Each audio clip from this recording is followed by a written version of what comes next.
আজই ডাউনলোড করুন আর এনজয় করুন আপনার পছন্দের শো। আমি জানি আমি হ্যান্ডসাম, আপনার ওই ফ্যাকাশে জামা কাপড় পরা বরের থেকে অনেক বেশি চার্মিং, তাই বলে আপনি সবার সামনে আমার ব্যাপারে এতটা কৌতূহল দেখাবেন? আপনি এমআরআই করতে বারণ করছেন কেন? আরে বাবা, এটা কমন সেন্স।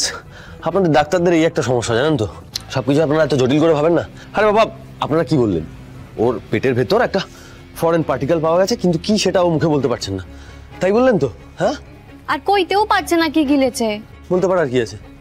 নাই বা বলতে পারলো, তাই বা কি? এটা তো ধরে ফেললেই হয়। একটা সামান্য বাচ্চা, ও হাতের কাছে কি নিয়ে খেলাধুলা করে সেটা ভাবলেই হয়। মানে মতন আপনাদের পেশেন্ট ও হাতের কাছে কি নিয়ে খেলতে পারে? এই ধরুন, যেমন গুলি নিয়ে খেলতে পারে, বা রং বেরঙের কালারফুল জিনিসপত্র। মানে এই কালারফুল জিনিসপত্রগুলো বাচ্চাদের খুব অ্যাট্রাক্ট করে, তাই না?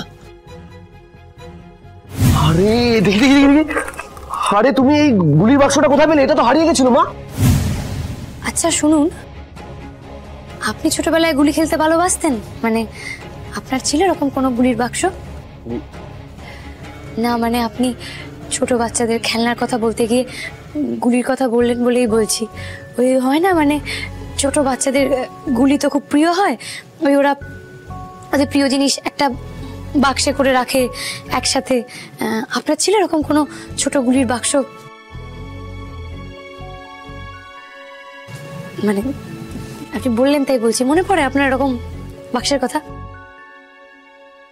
এদিকে শুনুন তো। আমি? আরে হ্যাঁ, আপনি আসুন না, শুনুন।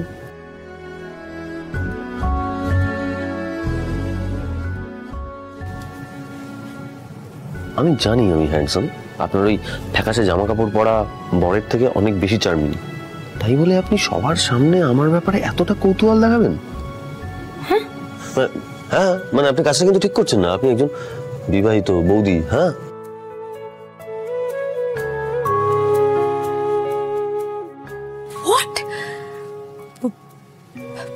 বৌদি? হ্যাঁ বৌদি তো।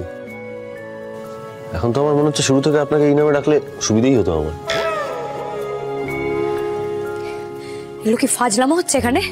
আরে না না, ফাজলামি কেন করবো? না মানে আপনি কিন্তু এটা ঠিক করছেন না। আপনি সবার সামনে আমার ব্যাপারে এত কিউরিয়াস কেন হয়ে পড়ছেন বলুন তো? মানে আমি ছোটবেলায় কি করতাম, গুলি খেলতাম কিনা? না মানে আপনি কি আমায় পছন্দ করছেন নাকি বলুন তো? পছন্দ না করলে তো এত কিছু কেউ জিজ্ঞেস করতো না, তাই না? পছন্দ তো, খুব পছন্দ আমার। আপনাকেই পছন্দ। এটা কি বলে দিলেন আপনি? মুখের উপর বলেও দিলেন? আমি বোধহয় দাদাকে আর মুখ দেখাতে পারবো না। আমি যা করেছি দাদাকে জানিয়েই করেছি। কি বলছেন? দাদা জানে? হ্যাঁ জানে। দাদা জানে যে আপনি আমার পছন্দের, আমি আপনাকে খুব পছন্দ করি। আর আপনি যে আমার পছন্দের হ্যাপিনেস অফিসার সেটাও দাদা জানে। আপনি আমার পছন্দের পেশেন্ট, আমি একটু বেশি আপনার খেয়াল রাখি, সব আমি ওকে বলেছি। হ্যাঁ যাক, বাঁচালেন। আমি তো কি না কি ভেবে ফেলেছিলাম আর একটু হলেই। না মানে অ্যাকচুয়ালি কি বলুন তো, আমি ছেলেটাই এরকম, ঘরে বাইরে সমান স্মার্ট। হ্যাঁ, তাই মেয়েদের তো পছন্দ হবেই, তাই না? হ্যাঁ অবশ্য আপনার ব্যাপারটা একটু আলাদা। আপনি আপনার বাড়িতে আমাকে থাকতে দিয়েছেন, আপনি আমার ফ্যামিলির মতো বৌদি। তাই বলে বৌদি?